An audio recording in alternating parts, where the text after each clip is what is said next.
आज इतनी बड़ी संख्या में यहाँ पे आए हुए मेरे सभी भाइयों बहनों, माताओं, बुजुर्गों, बच्चों, आपको सबको मेरा नमस्कार। मैं दिल्ली से आया हूँ आप लोगों से मिलने के लिए। आपनी शोभाए केमन आছেন? আমি একটু একটু বাংলা বলতে পারি। हाँ, भालो करे। आपसे मिलके बहुत अच्छा लग रहा है। Thank you, thank you so much, thank you. आप लोगों ने इतना प्यार दिया, इतना सत्कार, मान सम्मान, आदर दिया, इसके लिए मैं आपका सबका बहुत बहुत शुक्रिया अदा करता हूं। दोस्तों, ये चुनाव बहुत मामूली चुनाव नहीं है।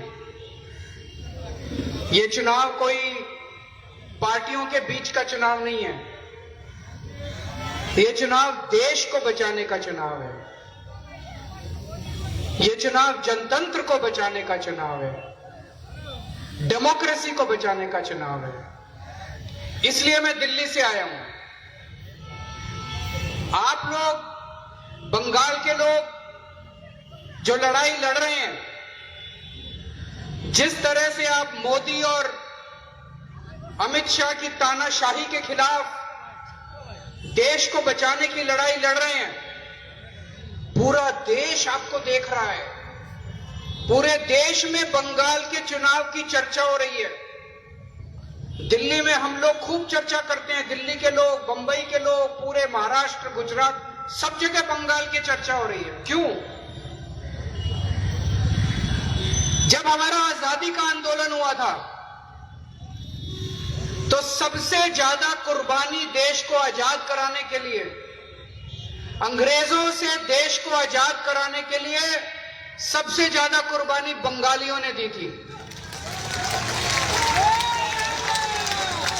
सुभाष चंद्र बोस, खुदीराम बोस, लाखों युवाओं ने अपना कॉलेज छोड़ दिया, पढ़ाई छोड़ दी, आजादी के आंदोलन में कूद गए, अपनी जान की बाजी लगा दी, फांसी चढ़ गए। आज उस आजादी को बचाने की काम कर रहे हैं आप लोग। उस आजादी को बचाने की लड़ाई आप लोग लड़ रहे हैं। जो आजादी सुभाष चंद्र बोस ने दिलाई थी, जो आजादी खुदीराम बोस ने दिलाई थी, आज वो आजादी खतरे में है। उस आजादी को बचाने की लड़ाई आप लड़ रहे हैं। नरेंद्र मोदी और अमित शाह, ये दोनों डिक्टेटर हो गए हैं। इनको पिछले 12 साल में हमारे देश के लोगों ने इतना वोट दिया, इतना वोट दिया, इतनी मेजॉरिटी दी इनको। अगर ये चाहते तो देश के लिए क्या नहीं कर सकते थे। देश बदल सकते थे ये लोग, गरीबी खत्म कर सकते थे देश में, पूरे देश में इतना अच्छा इंफ्रास्ट्रक्चर कर सकते थे, गरीबी दूर कर सकते थे, सब कुछ। इन्होंने क्या किया? केवल और केवल नफरत फैलाने का काम किया, केवल और केवल लोगों को बांटने का काम किया, जम के करप्शन किया इन दोनों ने मिलके, खूब करप्शन किया इन दोनों ने मिलके, लूट लिया दोनों ने मिलके देश को। अब लोग इनसे नफरत करते हैं। केवल बंगाल के लोग नहीं, पूरे देश के लोग इनसे नफरत करते हैं। आप सोशल मीडिया उठा के देख लीजिए, फेसबुक, इंस्टाग्राम, ट्विटर, यूट्यूब, कोई उठा के देख लीजिए आप। इतनी गालियां पड़ती हैं मोदी जी को, इतनी गालियां पड़ती हैं। मोदी जी कोई ट्वीट करते हैं, उसके नीचे आप कमेंट्स पढ़िए लोगों के, इतनी गालियां देते हैं लोग, इतनी गालियां देते हैं। मुझे नहीं लगता कोई भी देश का प्रधानमंत्री इतना अनपॉपुलर होता है। बहुत अनपॉपुलर हो गए हैं ये लोग। रोज ट्रंप हमारे देश को गाली देता है, रोज ट्रंप मोदी जी को गाली देता है। मोदी जी की हिम्मत नहीं है कि ट्रंप के खिलाफ एक शब्द बोल दें। मोदी जी की हिम्मत नहीं है ट्रंप के खिलाफ एक शब्द बोल। इतना कायर प्रधानमंत्री 75 साल में हमारे देश में कभी नहीं आया जितने कायर मोदी जी हैं। कभी नहीं आया। अरे कुछ तो बोलो उनके खिलाफ। अभी 2 दिन पहले ट्रंप ने कहा इंडिया नरक के समान है। ईरान ने उसके खिलाफ बोला, ट्रंप के खिलाफ, कि आप इंडिया को ऐसे नहीं बोल सकते। ईरान वालों ने बोला, मोदी जी के मुंह से एक शब्द नहीं निकला। इसलिए लोग नफरत करने लगे हैं मोदी जी से कि इतना कायर प्रधानमंत्री, इतना झूठा प्रधानमंत्री। अब मोदी जी को कैसे, मोदी जी चुनाव कैसे जीतेंगे? इतने लोग उनसे जब नफरत करते हैं, तो मोदी जी ने और अमित शाह ने मिलकर एक षड्यंत्र रचा। वोटर लिस्ट बदल दो, लोगों के वोटर लिस्ट से नाम काट दो। लोग वोट डाल नहीं पाएंगे तो कैसे जीतेगी दूसरी पार्टी, है ना? वोटर लिस्ट बदल दो, फर्जी नाम डाल दो वोटर लिस्ट में, असली नाम काट दो। मोदी जी ने आपके बंगाल में 27 लाख लोगों के नाम काट दिए, 27 लाख लोगों के। ये कोई हंसी खेल नहीं है। इसके लिए थोड़ी सुभाष चंद्र बोस शहीद हुए थे, इसके लिए थोड़ी लोगों ने लड़ाई लड़ी थी कि एक ऐसा टाइम आएगा कि पूरा जनतंत्र, वोटर लिस्ट खत्म कर दे। अरे वोटर लिस्ट ही नहीं बचेगी तो चुनाव कैसे होंगे? 27 लाख लोग वोट कैसे डालेंगे? मैं तो दिल्ली में रहता हूं, अखबार में पढ़ता हूं। अखबार में मैंने पढ़ा 93 लाख, अभी 27 लाख लॉजिकल डिस्क्रिपेंसी में ट्रिब्यूनल में पड़ा हुआ है। एक परिवार है, मां का वोट बना हुआ है, बाप का वोट बना हुआ है, बेटे का वोट कट गया। अरे ऐसे कैसे हो सकता है? मां इंडियन, बाप इंडियन, बेटा इंडियन नहीं है। वाह मोदी जी वाह। मां का वोट है, बेटे का वोट है, पिताजी का वोट नहीं है। ऐसे ऐसे कमाल कर दिया मोदी जी ने। वाह मोदी जी वाह। ऐसे करके उन्होंने 90 लाख लोगों के वोट काट दिए। अब ये 90 लाख लोगों का क्या होगा? अगर आपने गलती से कमल का बटन दबा दिया, अगर आपने गलती से बीजेपी को वोट दे दिया, गलती मत करना। ये 90 लाख लोगों का क्या करेंगे बीजेपी वाले चुनाव के बाद? मेरा सोच के दिल घबरा जाता है, क्योंकि ये लोग अब सिटीजन नहीं है। ये 90 लाख लोग अब सिटीजन नहीं है इंडिया के। अगर बीजेपी आ गई है, मोदी और अमित शाह मिलकर इन 90 लाख लोगों का क्या करेंगे भगवान मालिक है। इनको डिटेंशन सेंटर में डालेंगे, क्या करेंगे पता नहीं। इनको एक ही आदमी बचा सकता है, ममता दीदी।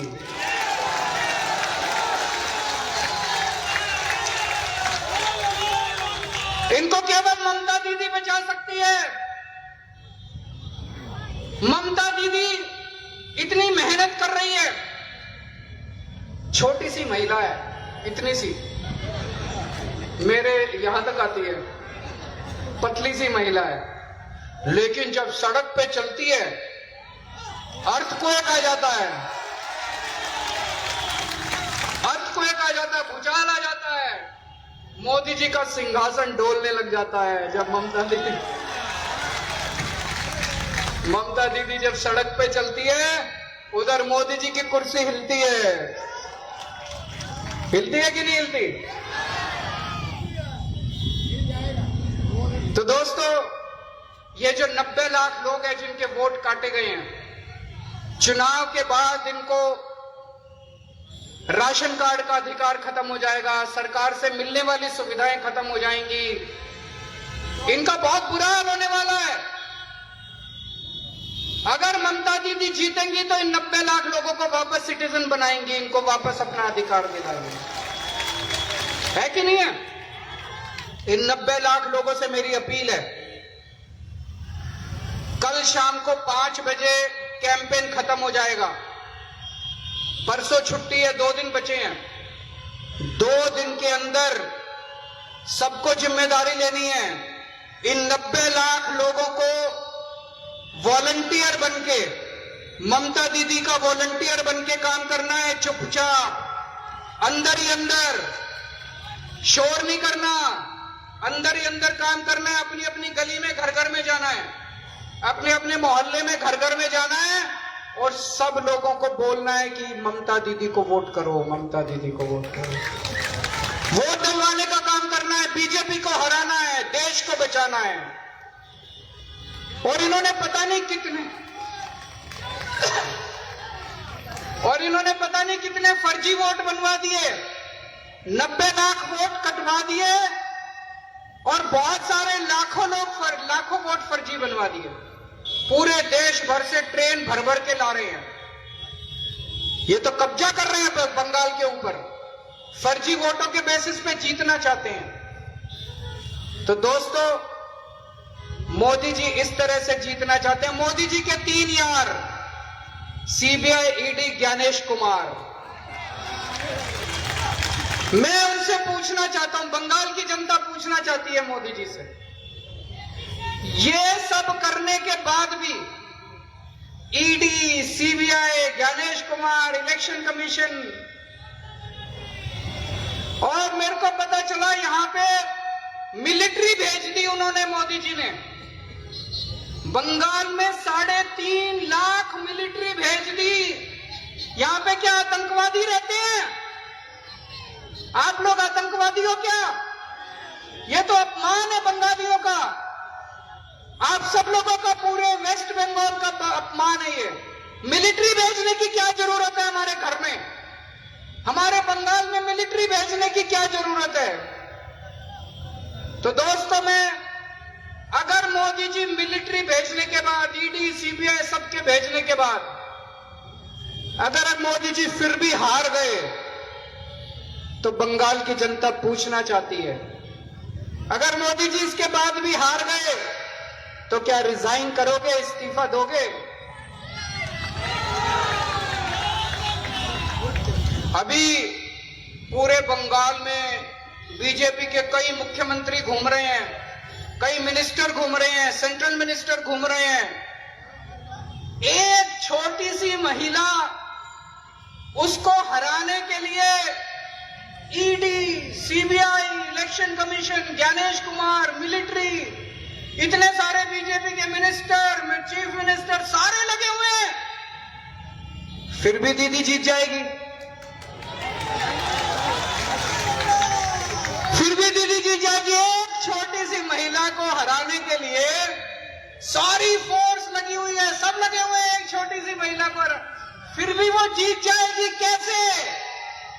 कैसे जीत जाएगी? ये चमत्कार है, ये मां की शक्ति है, दीदी के ऊपर काली मां का आशीर्वाद है, दीदी के ऊपर दुर्गा मां का आशीर्वाद है, दीदी के साथ दुर्गा मां है, दीदी के साथ काली मां है, मां की शक्ति है दीदी के अंदर।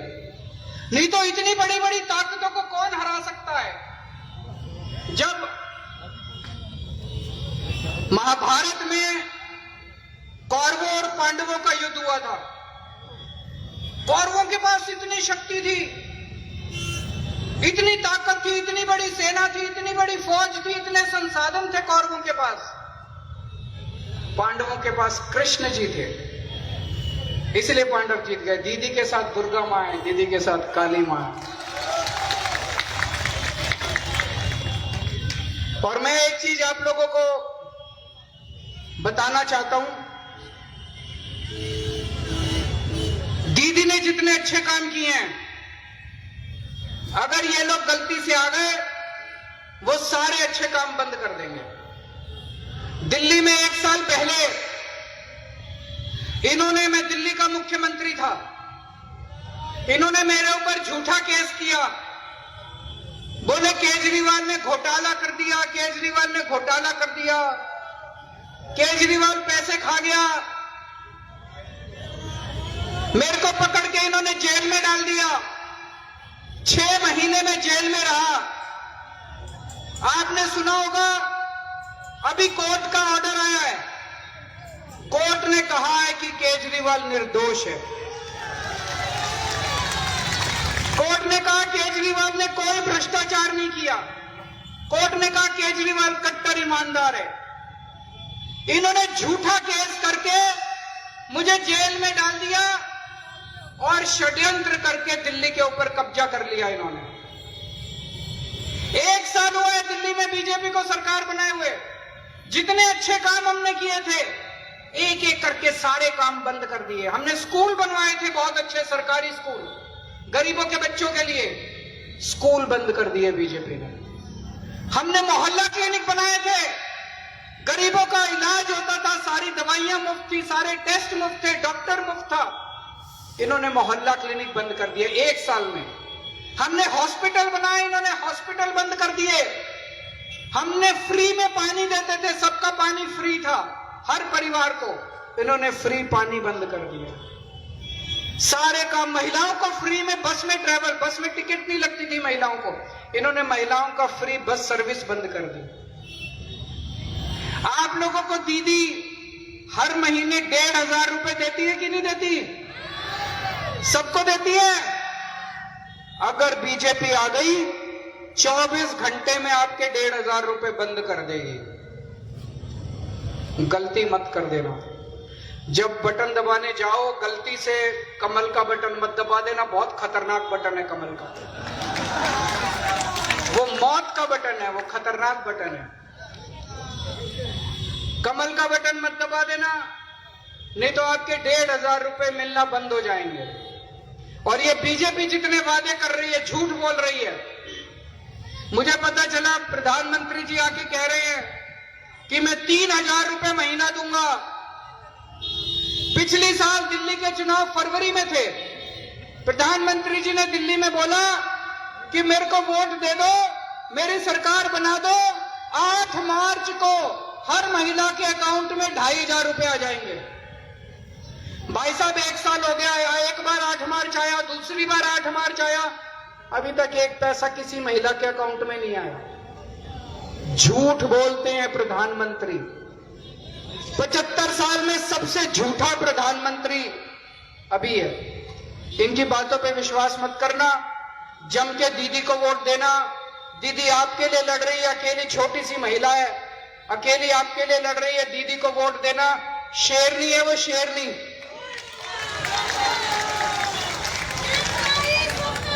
वोट डालने जरूर जाना।